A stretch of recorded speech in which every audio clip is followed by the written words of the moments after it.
Prepare for takeoff, please.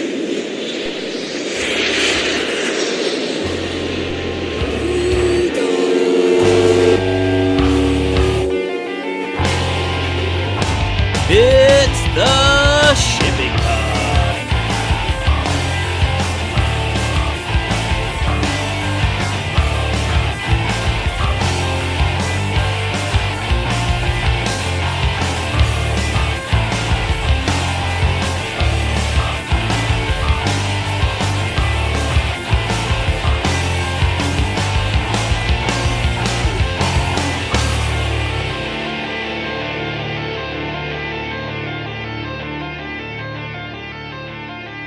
Hello and welcome to the Shipping Pod. I am your host, Tim Dooner, here today with another great episode. We're going to run through all of the latest news, talk about some of our past shows, and cover the great Halifax explosion. If you enjoyed today's episode, there's two ways that you can give back. You could visit iTunes and rate and review the show, or you can visit our Patreon at patreon.com/theshippingpod. That's Patreon, patreon.com/theshippingpod. Patreon is a site that allows you, the listener, to contribute directly to the show at different tier levels. You can donate as much or as little as you like. There are various perks involved, depending on the amount that you decide to donate. They range anywhere from on-air shoutouts to having content contributions, to even small advertisements for your company, if you do so wish.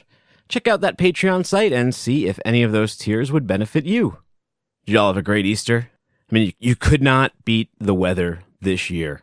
Myself and my family, we kind of split it up. My wife's family is in Connecticut. My parents are in Boston, over in Charlestown, so we went up on Saturday to Connecticut, spent the night over there, had a wonderful time. We did an Easter egg hunt. We painted some eggs. And you know what?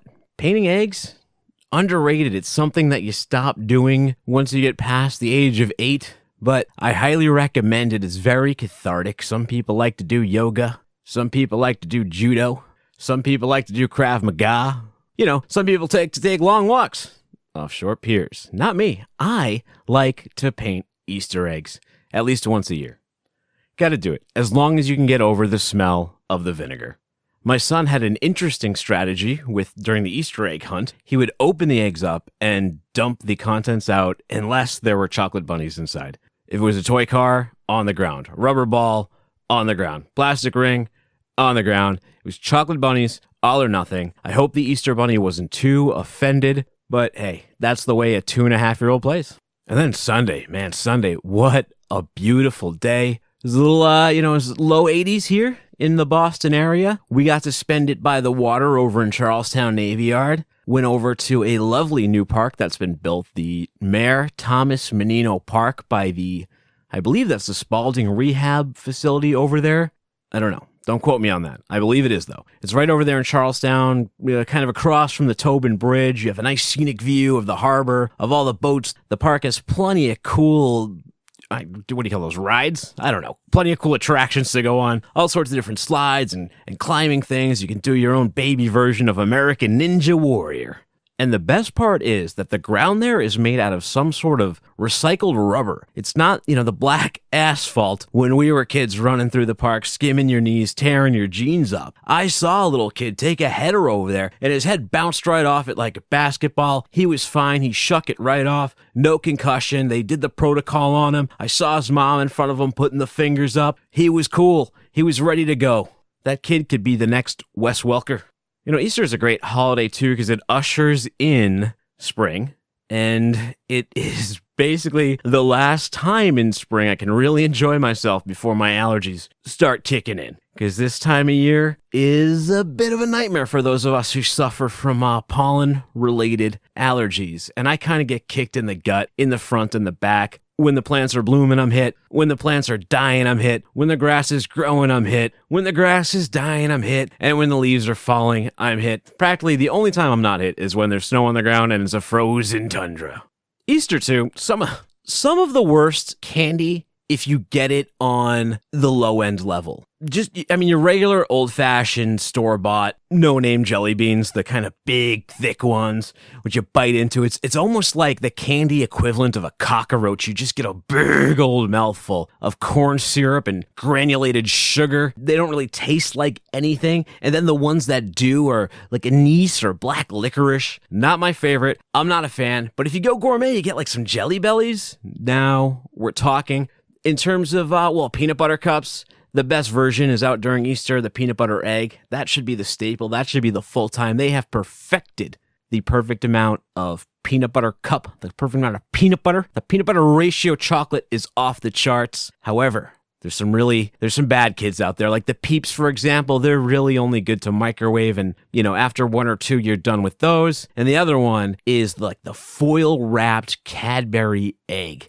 You bite into that thing and it's like Willy Wonka just had an accident in your mouth. And not to put that visual there, but oh my God, I'm not sure what that flavor is supposed to be. I guess it's supposed to taste like yellow. And then kind of the thought of a yolk made of sugar. I mean, I know that's in cookies and everything, but just something about it. They've always kind of unnerved me, those Cadbury eggs. Did a couple other things this week. I saw a great movie called Get Out, and I know that it's been out for a little while, but I went over to the Hanover Theater here, Patriot Cinemas, and checked it out. And my buddy and I, we got like the private screening theater. It was a Thursday night. Nobody was there. Place was vacant. And we had the smaller screening room theater. Oh man, it couldn't have been better. And the movie, I purposely, because I heard it was good, and I'm a big horror fan, but I'm not a huge horror comedy fan. I don't really like Scary Movie or those kind of things. But when I heard this one was coming out, I was all over it. Went and saw it. Great cinematography, great story, and very topical for the time. Deals quite a bit with race relations. The premise of the movie is there's a white girl who has an affluent white family, and she's dating this black guy, and he's a photographer. He hasn't met her family yet. He's kind of nervous about the tension there. So it's sort of like Meet the Parents, where there's already that tension of going to meet someone's family. But on top of that, they're this affluent, rich, lawn dart throwing, auctioneering couple. And the first hour of the movie basically plays off that tension and sort of the weirdness surrounding the whole situation. And then, the proverbial S hits the fan. Things go crazy. And, if you have a soft stomach, it does get a little violent. So I'd caution you against that. But if you're into it, go check it out. I give it a solid B+. Hey, the other thing, Star Wars trailer. Last Jedi. You know me. I'm a Star Wars fan. So excited to watch it. Trailer didn't give a ton away, but it did get me thinking, man, that would be a hell of a movie if The Last Jedi clipped from Get Out and, Rey takes Finn to meet Luke and then it all goes down. I don't think that's going to happen in The Last Jedi though, but imagine if it did. One thing I do hope, though, I hope it's not too much of a retelling of Empire. The Force Awakens has taken a lot of heat for being a little bit too much like A New Hope. And I understand why they did it, to do fan service, to show that they're getting back to form after the much maligned prequels. But I'm all for it. I'm down with The Last Jedi. Plus, it's got new AT-AT walkers. I think they're called the AT-AT Gorilla Walkers, and they're big. Supposedly you can't trip them like you usually could. In most of Star Wars movies, the AT-AT Walker, for all its beauty and splendor, is sort of symbolic of the Empire, of this gigantic monolithic machine that, really doesn't get anything done. What has an AT-AT Walker ever done? I mean, they shot Dak in Empire Strikes Back. But, that's about it. Not the most effective things. Neither are the Star Destroyers. They always seem to just really crash into each other. I don't know. The Empire's got to look into that. Hey, did you check last week's episode out? If you haven't, I had a great talk with Melissa at Tranquillomat. She is a local Boston-based businesswoman, entrepreneur, inventor, nurse, put together a product about a year and a half ago, which is a vibrating baby mat, and tried to launch it on her own, was doing fairly well, ran into some initial startup hiccups, got a big boost by joining Mass Challenge, becoming a finalist and a gold winner there, which parlayed into an appearance on Shark Tank. On Shark Tank, she got a deal with Robert Herjavec, And, it's been Dream Street ever since for her. So check out episode 13. One thing that struck me when she was talking is she said she actually soldered together the original Tranquilo mat. And she wasn't able to use it at the hospital where she's a nurse because obviously that's against protocol. So she had to have friends as early product testers. You might think, who's going to put their baby on a mat soldered together by an amateur? Well, I'll tell you who. Anybody who's been up way too many nights in a row with a crying baby. I'll tell you, if you told me that this mat or this thing I'm going to lay my baby on is going to make him be quiet, I'd be all for it because my kid, Sebastian, geez, if you rock him, if you hold him, he is fine. But the problem is when you go for the drop, you have to be like Indiana Jones stealing an artifact. He will sense that your heat is not there anymore, immediately start crying again. So if someone gave me a prototype Tranquillo mat or even a landmine and said if I put my baby on it, he'd stop crying, there's some nights I may do it. All right, I jest. Obviously not a landmine, but maybe that prototype Tranquillo with proper supervision and definitely a new Tranquillo mat. Those are product certified. Dun dun dun dun dun dun dun dun dun dun. Dateline: Donald Trump. Yep, it's the Trump date. On Sunday, President Trump defended his reversal on a vow to label China as a currency manipulator. Trump tweeted, "Why would I call China a currency manipulator when they are working with us on the North Korea problem? We will see what happens." Trump met with China's president a few weeks ago in Mar-a-Lago. During his campaign, Trump repeatedly called China a currency manipulator who drives down the value of their currency, creating a significant trade advantage for them. The lower their currency is, the cheaper Chinese imports are to the U.S., and the more U.S. exports are to the Chinese consumer. However, in a report to Congress on Friday, the Treasury Department acknowledged that in recent years, China has been making efforts to bolster their currency's value. The admin's first twice annual currency review named China, Japan, South Korea, Taiwan, and Germany as countries that need to be monitored. Monitoring doesn't bring any trade or tariff sanctions or retaliation like labeling a country a currency manipulator would. The trade gap between the U.S. and China is $347 billion in 2016, down 5% from its peak in 2015. The last time a country was named a currency manipulator was in 1994, when the Clinton administration did so too. Well, you guessed it, China. It's interesting to see, or curious to see, Trump softening his stance once again, and that may just be the growing pains of going into the office and realizing that he may have to be a bit more diplomatic than he initially thought he'd have to be to get things done. But we will see where it goes from here. Obviously, with the tensions in North Korea rising, the United States has an interest in making sure that China at least, gives us their blessing to pursue any theater that needs to happen in that region were it to have to happen. So maybe not the best time to label them as a currency manipulator, but and it's officially off the board. So we'll see what happens there. They're being monitored for what it's worth. Hey, back in episode 2, Trade Under Trump, the TPP was a big topic, and Japan doesn't want the TPP to go away. Trump pulled the U.S. from the agreement as one of his first moves in office. However, Japan is urging the other members to push forward without the U.S. Now, the much maligned trade agreement being shot down was met with a lot of fervor. There's been a lot of support against it. Am I phrasing that wrong? I don't know. There had been a big call in the U.S. against it because of a lot of issues in there in terms of national sovereignty, copyright issues, trade issues. It didn't fit in line, obviously, with Trump's administration, but there are many people from many walks of life who were against the TPP. Probably myself included. I was not a big fan of the agreement, but that's a story for, a past day. Go back to episode 2 if you want to hear us talk all about that one. Hey, speaking of old episodes, from episode 12, Shipwrecks, the El Faro is in the news. The vessel, which sank in Hurricane Joaquin in 2015, lost its entire crew. The ship's owner has settled the last of the wrongful death cases filed by estates of the 33 mariners who perished. According to transcripts, at least 2 top crew members urged the captain to deviate course, leading up to the sinking. However, the captain had them maintain course, and ultimately the holds flooded, the ship went down, and sadly, many lives were lost at sea that day.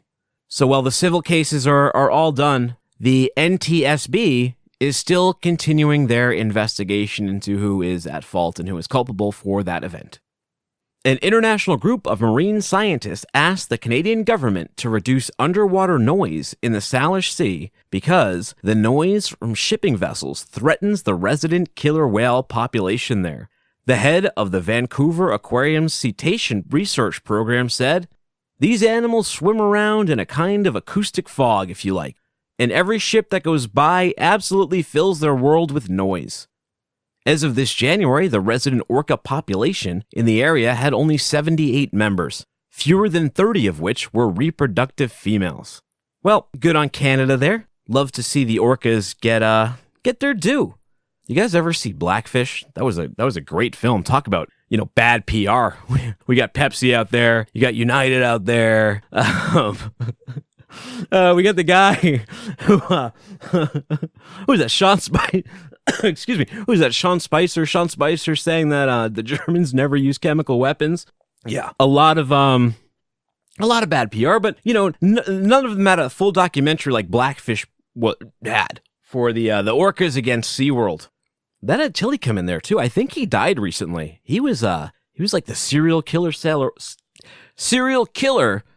whale. Say that a couple times. Serial killer whale.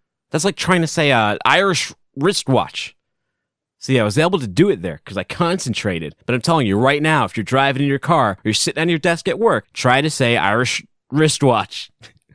Try to say Irish wristwatch. Wristwatch. Yeah, not easy. Not easy to do. Hey, let's stay green for a second. 3 more Apple suppliers have committed to only using renewable energy to manufacture iPhone components. Apple itself already gets 96% of its energy from renewables. So, great to see that. Environmentally, we're seeing some regulations be taken away. We see what's happening with the EPA. So it's good that corporations are taking the onus upon themselves and seeing the value in renewables. Obviously, it has a cross benefit of helping our environment. I would love a clean planet for my boys to grow up in and for me to spend my golden years in. I'm sure most other people would. I've never understood the logic against a clean planet. The search for renewable energies is one that is very important to, I would say most generations, but especially the millennials and Gen X too, I think, right? Gen X, you're still on board with the environment, right? You haven't turned on it. I don't know. I'm kind of in that weird place. I'm kind of like right in between the Gen X and the millennials. I'm trying to bridge the gap over here. But trust me, guys, I'm on Team Green. Staying with Apple, a dispute between the Cupertino-based giant and Qualcomm is heating up. Apple, which licenses Qualcomm technology for use in their iPhones, believes that Qualcomm is charging exorbitant fees for the tech. Well, Qualcomm is accusing Apple of withholding payments. The Wall Street Journal's Dan Gallagher reports that the dispute could be worth more than $1 billion. Analysts estimate that these royalties account for 12% of Qualcomm's revenue. Wonder what's going to go on there. Looks like, I don't know, the two parties are going to have to get on board or move some numbers around there. They're pretty deep in bed with one another. But, moving on. The Asia-Pacific region is seeing its best export gains in recent years. While Trump's protectionist talks may make gains difficult to sustain, the Trump administration's decision to not label China a currency manipulator is a good sign for the region's growth. An improvement in global demand has seen growth of 16% for exports and 20% rise in imports in the month of March. South Korea, Taiwan, and Singapore are also benefiting from the boon.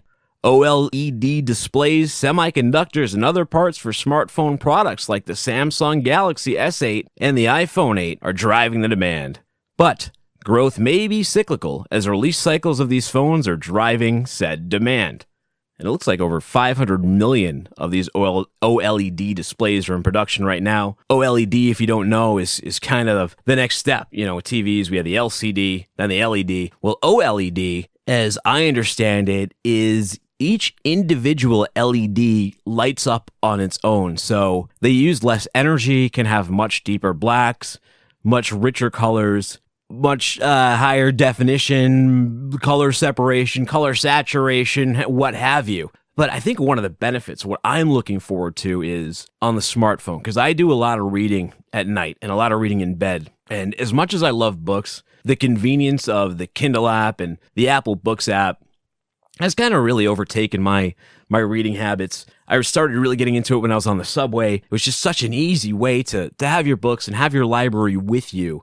And at night, it's just as convenient too, because it's already backlit. But therein lies one of the problems. Since it's backlit, it's basically like frying your eyes in the dark. Apple helped a bit on recent iPhones. In the iOS update, they had the night shift mode in there, which is nice. It puts a nice sepia color on there. You can turn the brightness all the way down and not totally toast, your peepers. But this is even a step better, because with the OLEDs, the only thing that would be lit up would be the individual words themselves. So less light to the eyes, softer light to the eyes. I'll probably be buying one of these 500 million OLED displays.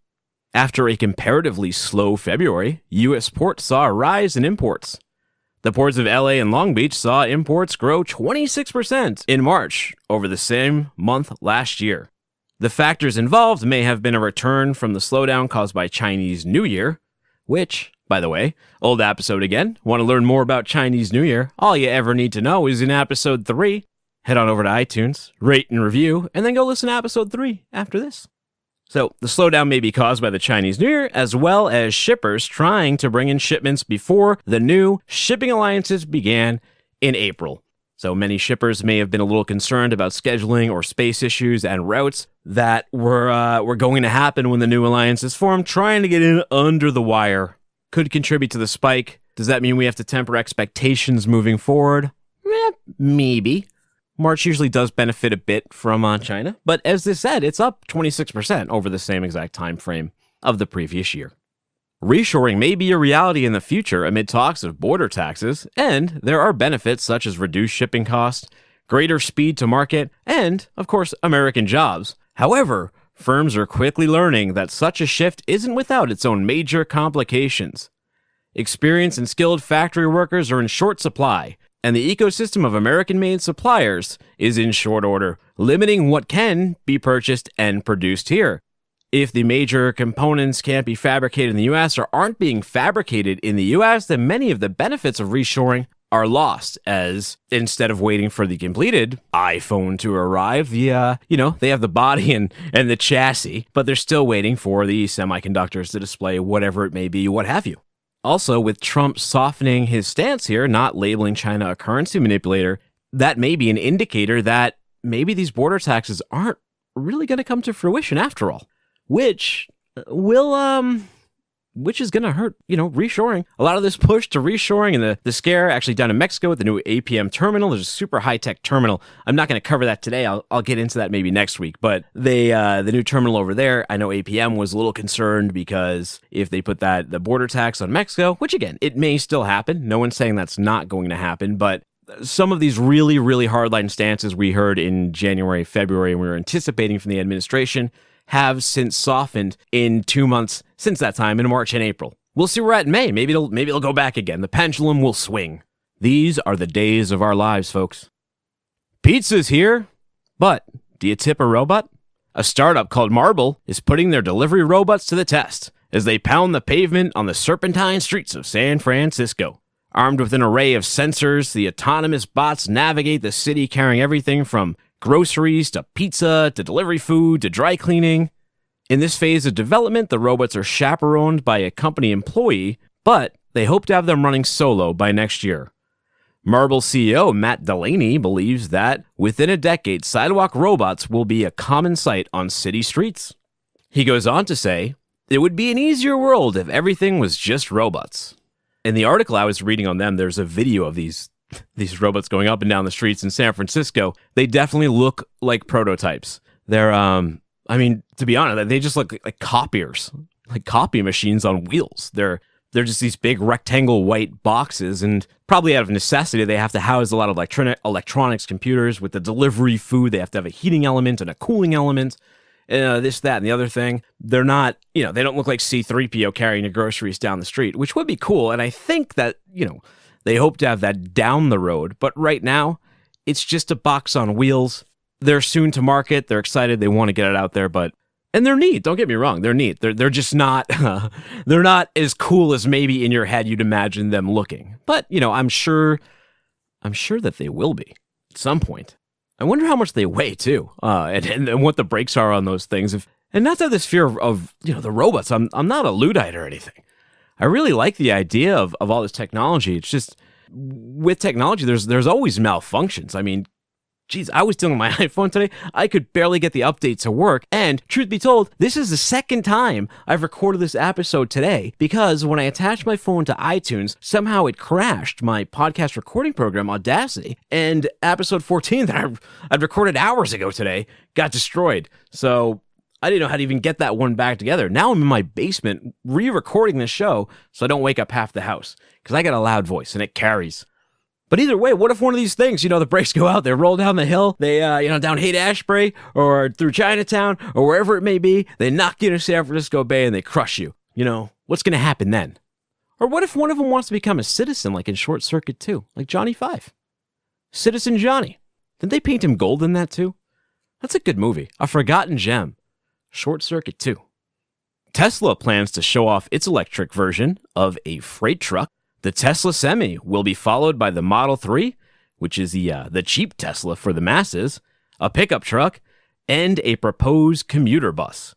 Now, I don't know if these things are going to be fully autonomous. I imagine they're looking into that for the freight truck, because it seems all the big names in the industry are trying to move towards autonomous long-haul freight trucking. And in the Teslas that are out now, they have a driving assist program, which is a bit like autopilot, but it's not fully autonomous. I have never been in a Tesla with one of those, and I don't know if I'm too big of a control freak to take my hands off the wheel.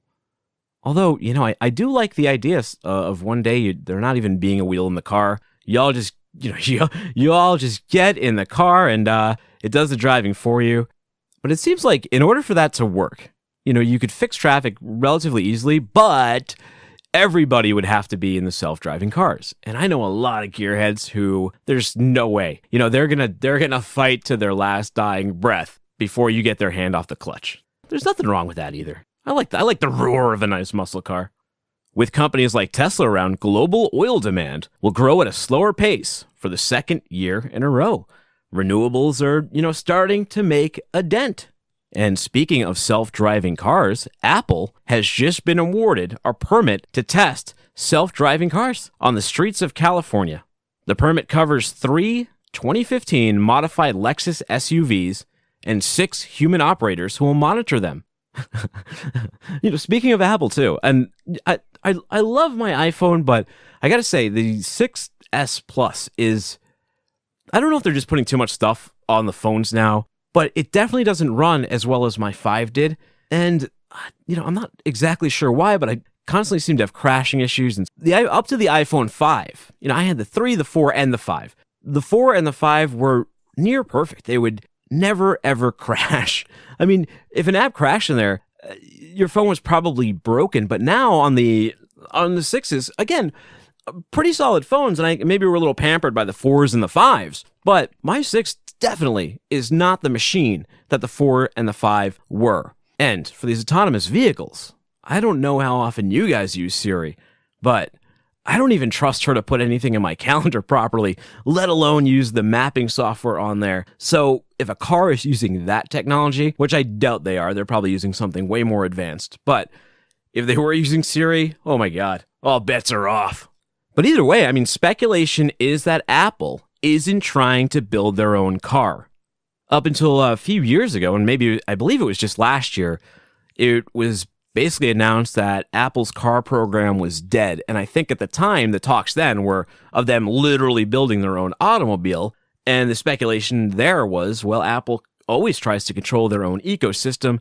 They make their own computers and operating system, and they go together. They make their own phones and operating system, and they go together. So the thinking and logic was, well, they're going to build their own car and put the software with it, but maybe not. Why can't they just build the computers that are licensed and go into cars with the iOS or the software, whatever it may be, the Drive OS, or perhaps just the OS itself? That seems to be more in line with the thinking right now. And then the software, as I mentioned, would be licensed. The firm Boston Consulting Group believes that by 2030, a quarter of all miles driven will be by autonomous vehicles. Commercial fleets such as taxis and delivery vehicles are most likely to be the first deployed. The major players in this space are Google's Waymo, Uber, and GM's Cruise Automation. Alphabet company Google and Waymo's parent is currently suing Uber over stolen trade secrets. And this goes back to Uber hiring away, basically, the Waymo's chief of product design. So initially it was thought where there was smoke, there was fire, but Uber has shot back in court and said that their sensor system is completely different. They use 4 dedicated sensors. Waymo is only using 1. We'll see. I mean, these are 2 big heavyweights duking it out, trying to get that share of the autonomous car space. They're going to be here before you know it. You know, there's going to be a car with no driver coming down the street, and then a robot coming out of the car, giving you a pizza. And I don't know. Do you even get to eat the pizza? Do you download the pizza? Will there be anything organic left? Will there even be people left? Will we be put into robot bodies? Will they have a soul? Is Johnny 5 alive? Who knows? I'm excited though. Until someone gets killed by 1 or 2 of these, and the lawsuits start rolling in and where they go. But I don't know. I drive the streets of Boston. I don't think a robot could do much worse than a lot of the drivers around here. And as I mentioned, I was in Connecticut on Easter weekend, and as far as New England goes, I would say Connecticut is near the bottom in terms of drivers. Sorry, Connecticut folks. Sorry, in-laws. It's just the truth. I see a Connecticut plate, I do get a little scared. I know. Sorry, I kid because I love. Recode reports Amazon and Walmart are locked in an all-out pricing battle, which is placing the squeeze on their suppliers. Walmart, who wants to stick to their model of everyday low price guarantee, has been seeing itself get undercut by Amazon. Vendors are being urged to slash prices to meet Walmart's demands. However, this may be a losing proposition and a race to the bottom. Brands that play ball could expect better distribution and more strategic help from the retailer. Those that don't would see their distribution limited, and Walmart could create their own products to directly challenge suppliers. Insiders say the strain is being felt by Procter & Gamble, Unilever, Mondelez, and Kimberly-Clark. Sounds like they all could use a Pepsi. Where's the Jenner when you need them, right? Oh, I misread that. Sorry. Pepsi on the mind, PR on the mind. Pepsi is one of these suppliers, too, that I guess is being a little unnerved by the tactics of Walmart and Amazon, according to some unnamed insider, who could be anybody. Can I get away with that on this podcast? I can just do unnamed insiders telling me things. I got a few of those. Well, anyways, the pricing challenges stem from Amazon's algorithm, which scours the internet for the lowest cost per unit, then applies it to the same type of goods regardless of its packaging size. So if big box retailer X is selling a 10-pack of chips for $10, Amazon will reduce a single bag to $1. Well, Amazon doesn't make a profit here. Walmart sees Amazon's pricing and freaks out. Walmart then demands bulk rate discounts are applied to individual items. The problem is that the vendors aren't selling that way to Amazon. Amazon is taking the loss on their own. To further complicate things, Amazon lists unprofitable items as, and here's an acronym for you, crap. C-A-R. Wait, is that crap? No, I can't even spell crap. I was spelling carp. C-R-A-P, an acronym that means can't realize a profit. So, when Amazon reduces those chips to $1, they eventually become tabbed as crap because they're not making any money, but they're not making any money because the Amazon algorithm put them down to $1 because it saw that a 10-pack was $10 at Costco. So when an item is pretty crap, Amazon warns suppliers and tells them that their good is in danger of being kicked off the site. The supplier, who didn't set the price point to begin with at $1, is then forced to either renegotiate with Amazon, have their goods pulled, or be relegated to specialty services with limited reach like Prime Pantry. I'm an Amazon guy. I've been a Prime member for quite some time now. I love the service. I love Amazon. I'm kind of a whale too, because when you have Prime, it's not like you had when I didn't have Prime, I would put things in my cart and wait until I got to the free shipping tier, which would be, $25 of applicable items or whatever it is. But when you're a Prime member, nobody does that. You just click, buy it now, buy it now, buy it now, whatever I need. And I get some heavy stuff too. I get pet food, I get diapers, I get dog food, and these things are like 20, 30 pounds, which is kind of remarkable. I always was like, why would Amazon even want to be in the pet space? One of the biggest .com bust failure stories was Pets.com. When they came out, they had Super Bowl ads and everything. But shipping free pet food didn't create a profit for Pets.com. Remember? They had the sock puppet. I guess you got to be, I don't know. I guess that's dating you if you remember the Pets.com sock puppet. And Triumph, the insult comic dog. Yeah. Puppets were kind of a big thing in the real early 2000s, weren't they? Well, either way, the Prime Pantry, that's a little bit different. On Prime Pantry, you have to fill a pantry box of X amount of items before they'll even send it to you. And I think that it's still $5.99, regardless of what's in the box. I'm not really sure because I don't use the Prime Pantry. I'm not into that. I'm too impulse. I do the buy it now. I do the subscribe and save. I call it a day. I don't need the Prime Pantry in my life at this point in time. Although, as I'm sitting in my basement by my detergent over here, I've seen those like little fobs that they have, and you press it, and then next thing you know, Amazon sends you detergent. Those seem kind of interesting, but the fobs they're all like brand dependent, and I wonder why Amazon just doesn't have universal ones that you could program different things. I guess it would take the simplicity away. What do I know? There's a lot smarter people at Amazon than me. They know what they're doing over there, and that's why they get a lot of money from me. But either way, companies like Unilever are massive, and they can throw their weight around as well. Unilever recently purchased the direct-to-consumer web-based site Dollar Shave Club for $1 billion. This mounting pressure and shrinking margins caused by doing business with Walmart and Amazon has sparked an interest in forgoing store shelves, both physical and digital, in favor of direct sales. I mean, Unilever, they have a ton of products. They could probably easily make their own marketplace of Unilever goods, but that's the thing. It's sort of, that would create a whole other war between Walmart and Amazon. Then you get the Unilever products going at each other. Man, and this was news. I didn't know Dollar Shave Club was purchased by Unilever. They are a constant podcast advertiser. If you listen to more than 3 different podcasts, at least one of them has an advert for Dollar Shave Club on there. They spend big time money in this space over here in the podcast game. And I don't know. I tried them once, but I'm a Boston guy. I stick with Gillette. The, what do I use now? I don't know, Mach 3 or something like that, or Mach 4, Mach 5? Maybe it is 5.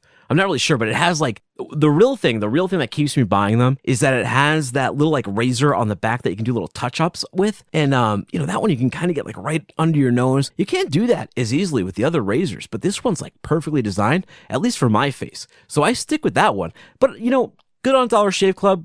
Guess they got paid, got their money. I always kind of like their ads, and I like the packaging. When I did, do a trial with them to subscribe, it's just I got really thick facial growth. The razors didn't cut the mustard for me, so I stuck with the local team, Gillette. A survey conducted by GC Captain says shippers want partnerships with carriers. Hundreds of shippers around the world were asked to rate their experiences dealing with box carriers. The 3 areas of service where they were most dissatisfied were carrier financial stability, quality of customer service, and reliability of bookings. Survey says shippers want to be treated not only as customers but as partners with the lines.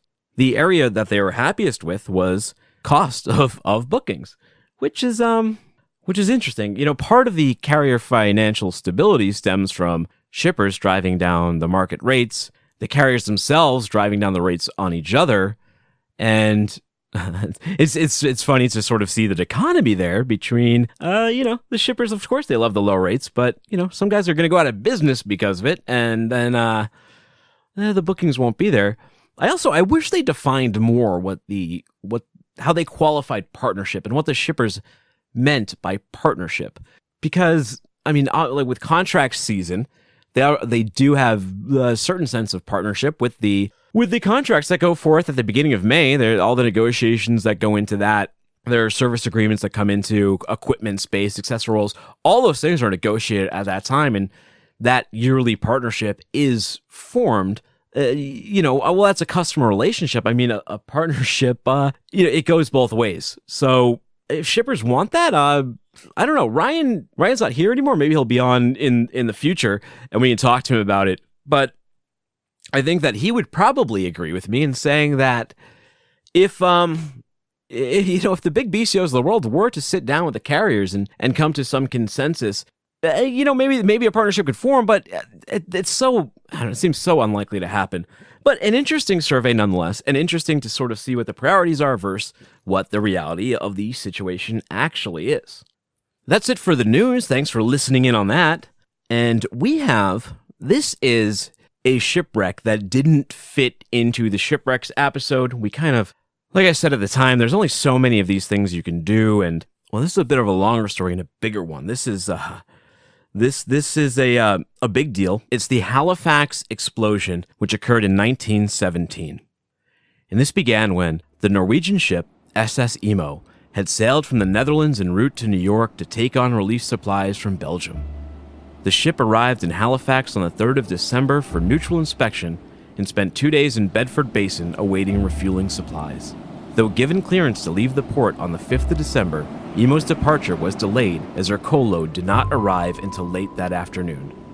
The loading of fuel was not completed until after the anti-submarine nets had been raised for the night. Therefore, the vessel could not weigh anchor until the morning. And the reason for these anti-submarine nets was German U-boats had been spotted in the area. They'd been attacking merchant vessels. They'd been attacking military vessels. Ports were in danger at the time and were susceptible to attack, so hence the submarine nets, which slowed down the SS Emo. The French cargo ship SS Mont Blanc arrived from New York late on the 5th of December. The vessel was fully loaded with the explosives TNT, puric acid, and highly flammable fuel, benzol, and gun cotton. She intended to join a slow convoy gathering in Bedford Basin ready to depart for Europe, but it was too late to enter the harbor before the nets were raised. Ships carrying dangerous cargo were not allowed into the harbor before the war, but the risks posed by German submarines had resulted in a relaxation of regulations. Navigating in or out of Bedford Basin required passage through a strait called the Narrows. Ships were expected to keep a starboard side of the channel as they passed oncoming traffic. Ships were restricted to a speed of 5 knots within the harbor. Emo was granted clearance to leave Bedford Basin by signals from the guard ship HMCS Arcadia at approximately 7:30 a.m. on the morning of the 6th of December. The ship entered the Narrows well above the harbor speed limit in an attempt to make up for the delay experienced in loading her cargo.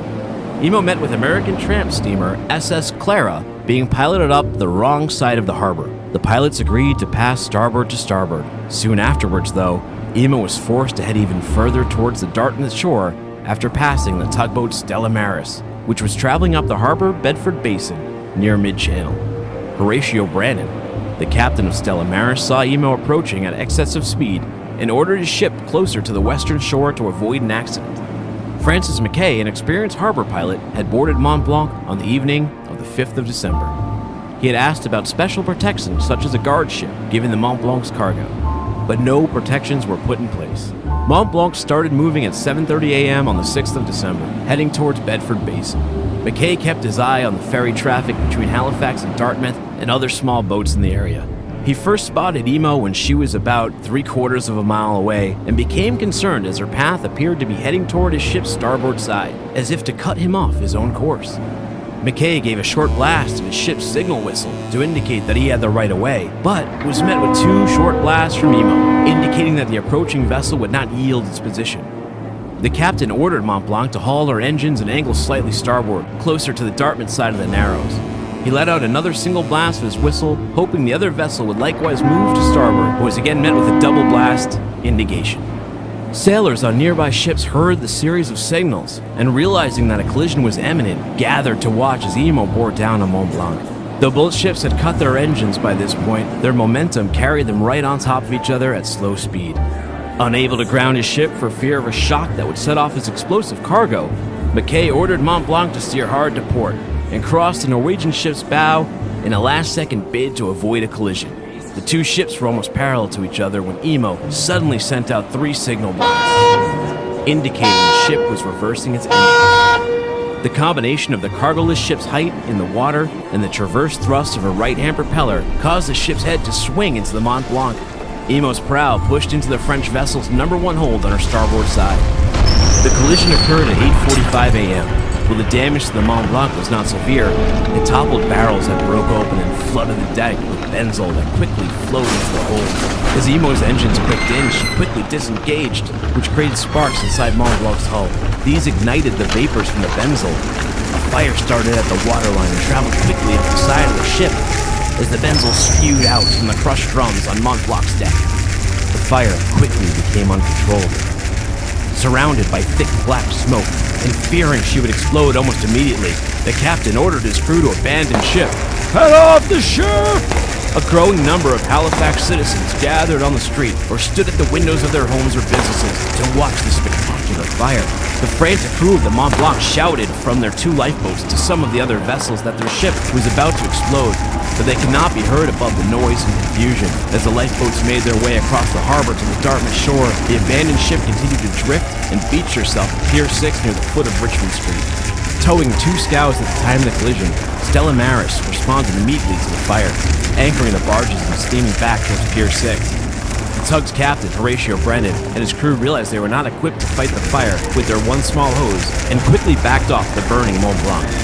They were approached by the whaler from HMS Highflyer and later a steam pinnacle belonging to the HMCS Niobe. Captain Brennan and Albert Madison of Niobe agreed to secure a line to the French ship's stern as to pull it away from the pier to avoid setting it on fire. The 5-inch hawser initially produced was deemed too small in order to a 10-inch hawser came down. It was at this point that the blast. At 9:04 a.m., the out-of-control fire aboard the Mont Blanc finally set off her highly explosive cargo. The ship was completely blown apart and a powerful blast wave irradiated away from the explosion at more than 3,300 feet per second. Temperatures of 9,030 degrees Fahrenheit and pressures of thousands of atmospheres accompanied the moment of detonation at the center of the explosion. White-hot shards of iron fell down upon Halifax and Dartmouth. Mont Blanc's forward 90mm gun, its barrel melted away, landed approximately 3.5 miles north of the explosion site near Albro Lake in Dartmouth, while the shank of her anchor weighing half a ton landed over 2 miles away in Armdale. A cloud of white smoke rose over 11,000 feet. The shockwaves from the blast traveled through the earth at nearly 23 times the speed of sound and was felt as far away as Cape Breton and Prince Edward Island, a distance of over 110 miles. An area of over 400 acres was completely destroyed by the explosion, while the harbor floor was momentarily exposed by the volume of water that vaporized. A tsunami was formed by water surging to fill the void. It rose as high as 60 feet above the high water mark on the Halifax side of the harbor. Emo was carried onto shore at Dartmouth by the tsunami. The blast killed all but 1 aboard the whaler, everybody aboard the Pinnacle, and 21 of the 26 men aboard the Stella Maris. She ended up on the Dartmouth shore severely damaged. The captain's son, First Mate Walter Brennan, who had been thrown into the hold by the blast, survived, as did 4 others. All but 1 of the Mont Blanc's crew members survived.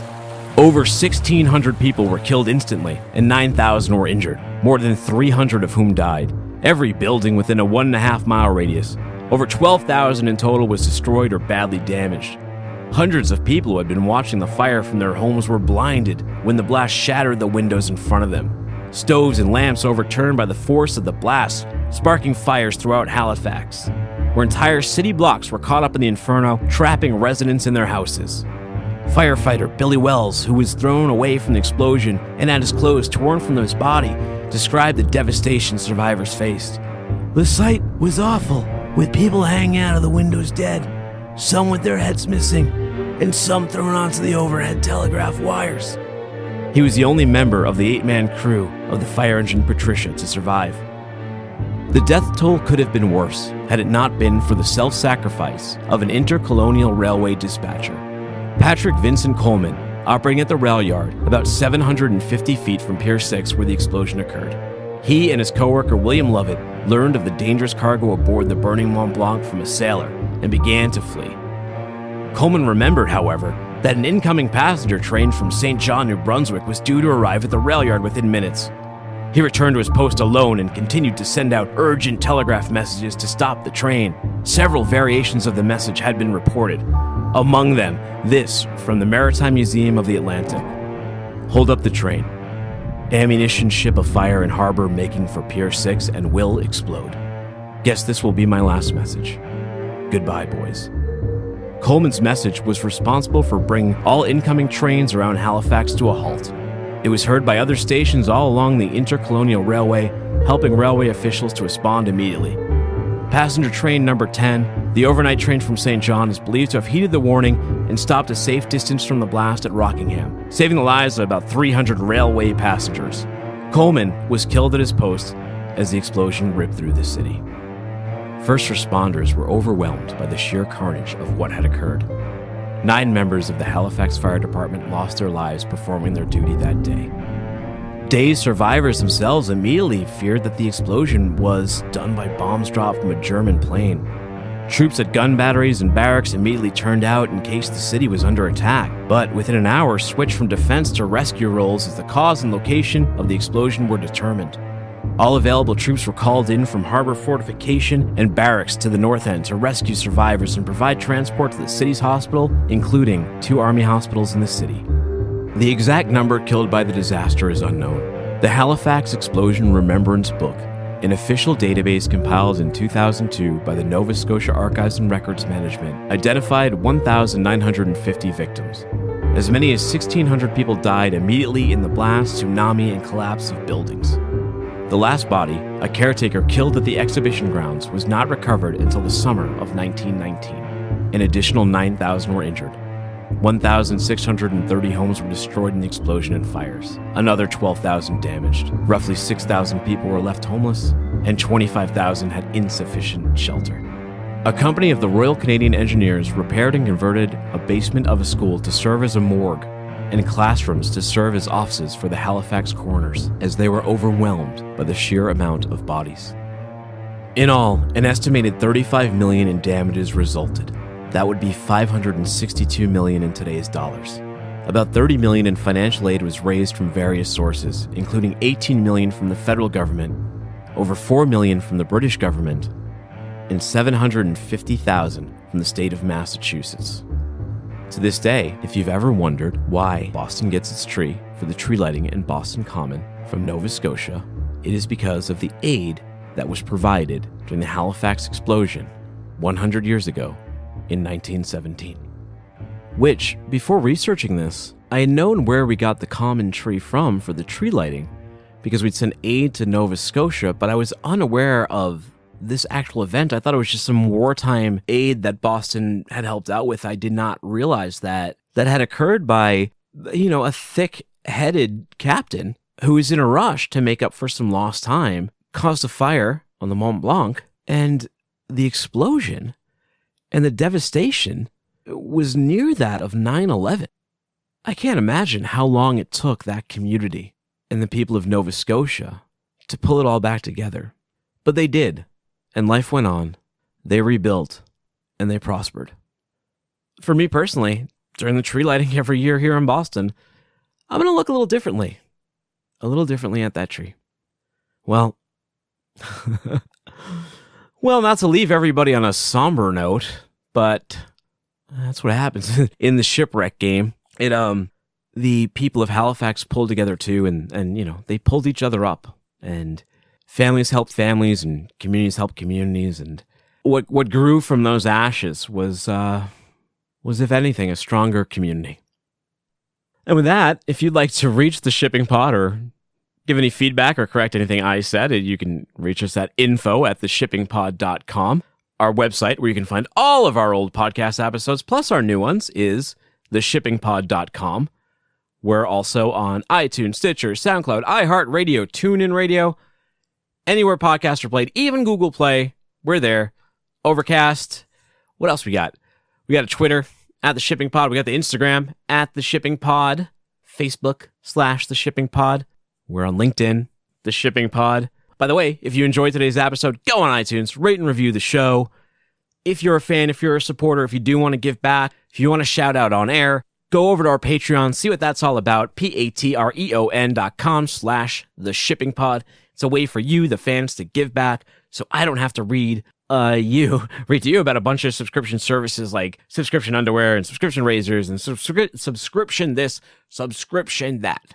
And Speaking of our Patreon, we have 2 supporters I need to mention this week. The first one is actually, and it's kind of a cheat because it's my dad, but he went on there on his own and he signed up for one of the Patreon tiers. So I have to give him a shout out. And since he didn't tell me who to give a shout out to, I'm going to give a shout out to his lovely golden retriever, Maybelline. Maybelline, it was great seeing you on Easter. You're a great girl. Your licks and your tongue, it's like a golden ham basting my body. Our second supporter, longtime listener, longtime fan, Jessica Hillier. She is with Lasaint Logistics, where supply meets demand. They can design and deliver the right mix of bundled and unbundled services to create a complete, integrated, and effective supply chain system for you. Put Lasaint know-how to work for your business and see the difference their knowledge can make. You can reach Jessica Hillier at jhillier@lasaint.com. That is JHILLYER at LESAINT.com, right? jhillier@lasaint.com. Great, supporters, you want your name read here? You got something for me to say? Go on to the Patreon. Be happy to hook you up. Love to have the support. Always great to hear back. Any feedback you got, info at the shipping pod. That's just about it for this week. And as I mentioned, this was my second time recording this show. I hope it was better than the first. I don't know. A little more salt in me. Well, I got some editing to do, so this one doesn't come out too late. I'm gonna get to that now. So, this is Tim Dooner signing off for the shipping.